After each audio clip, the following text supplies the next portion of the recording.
Corona کی دوسری لہر، وزیراعظم عمران خان کا کاروبار اسکولز کے حوالے سے بڑا اعلان۔ السلام علیکم، ٹاپ نیوز کے ساتھ میں ہوں شائنہ شمس الحق۔ وزیراعظم عمران خان کی زیر صدارت وفاقی کابینہ کا اجلاس ہوا۔ اجلاس میں ملکی سیاسی اور معاشی صورتحال سمیت 9 نکاتی ایجنڈا پر غور کیا گیا۔ وفاقی کابینہ کو کورونا کے تازہ ترین صورتحال کے حوالے سے تفصیلی بریفنگ میں بتایا گیا کہ کورونا کیسز مسلسل بڑھ رہے ہیں، اموات بڑھے اور وینٹی لیٹرز پر مریضوں کا اضافہ ہو رہا ہے۔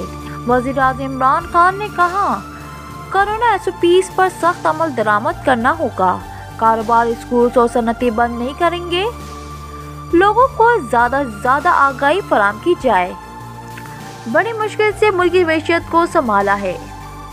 وفاقی کابینہ کے اجلاس میں انتخابی اصلاحات پر بھی تفصیلی بات چیت ہوئی۔